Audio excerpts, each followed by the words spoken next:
नमस्कार, मैं हूं आपके साथ सलोनी और आज हम बात कर रहे हैं बुधवार को जो हादसा हुआ, जिस हेलीकॉप्टर क्रैश में हमने सीडीएस बिपिन रावत समेत 13 ऑफिशियल्स को खोया है, उसकी हम बात कर रहे हैं। ब्लैक बॉक्स दरअसल MI-17 हेलीकॉप्टर का बरामद कर लिया गया है। हालांकि कहा यह जा रहा है कि उसकी कंडीशन बहुत अच्छी नहीं है, लेकिन जो डेटा रिकॉर्ड हुआ है उससे उम्मीद है कि ये हादसा हुआ कैसे, उसकी तह तक जांच एजेंसियां पहुंचेंगी। लेकिन होता क्या है ब्लैक बॉक्स? ऑरेंज रंग का ये ब्लैक बॉक्स, क्या कुछ इसकी डिटेल्स है? कैसे पता चलता है कि हादसे में क्या हुआ, किस तरह से तमाम जानकारियां मिलती हैं, उससे जुड़ा पूरा अपडेट हम आपको देंगे। तो क्या होता है ब्लैक बॉक्स? दरअसल कोई भी दुर्घटना अगर किसी हेलीकॉप्टर या फ्लाइट में होती है तो उसकी तह तक जाने के लिए इसका इस्तेमाल किया जाता है। ये ब्लैक बॉक्स टाइटेनियम से बना होता है, यानी कि सबसे सुरक्षित धातु से बना होता है और इसके अंदर कई परतें होती हैं, जिसमें कितनी भी प्रतिकूल स्थिति हो, ब्लैक बॉक्स को नुकसान पहुंचने की संभावना ना के बराबर होती है।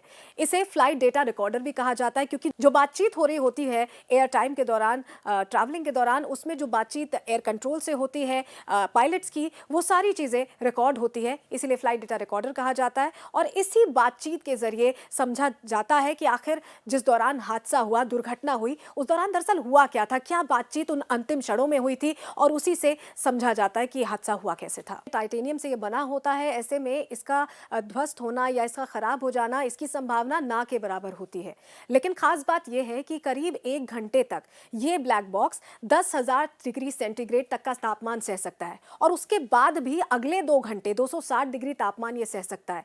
महीने भर तक बिना बिजली के ये ब्लैक बॉक्स सुरक्षित रहकर काम कर सकता है। तो बड़ी बात यह है कि अगर कोई विमान या हेलीकॉप्टर लंबे समय तक उसकी जानकारी नहीं मिल रही है, वो उस तक नहीं पहुंचा जा सकता है, तो ये ब्लैक बॉक्स महीने भर तक तरंगे भेजेगा और जानकारी और डेटा अपने पास सुरक्षित रखेगा, सेफ रखेगा। जब कभी भी दुर्घटना होती है तो खोजी दल सबसे पहले ब्लैक बॉक्स खोजते हैं, क्योंकि इसमें सारी बातचीत रिकॉर्ड होती है।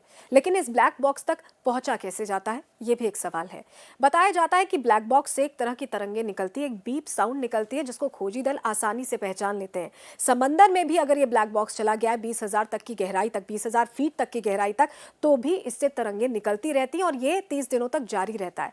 कहा जाता है कि ब्लैक बॉक्स को अमूमन हेलीकॉप्टर या विमान के पिछले हिस्से में रखा जाता है, जिससे कि ये सुरक्षित रहे। टाइटेनियम से बना होता है, और जब भी कोई दुर्घटना होती है तो हेलीकॉप्टर या विमान का जो पिछला हिस्सा है वो सबसे कम प्रभावित होता है। ऐसे में इसे पिछले हिस्से में ही रखा जाता है। वैसे सिर्फ ब्लैक बॉक्स ही नहीं, बल्कि कॉकपिट वॉइस रिकॉर्डर भी दुर्घटना की जानकारी हासिल करने में मदद करता है। दरअसल ये ब्लैक बॉक्स का ही हिस्सा होता है। इस दौरान जो बातचीत हुई, यानी आखिरी 2 घंटे में जब विमान दुर्घटनाग्रस्त हो रहा था, उस दौरान क्या बातचीत हुई, पायलट को पायलट में क्या बातचीत हुई, क्या इमरजेंसी अलार्म बज रहा था, उस दौरान जो कुछ घटनाक्रम होता है वो सारी बातचीत इसमें रिकॉर्ड होती है, और उससे भी जानकारियां हासिल की जाती हैं।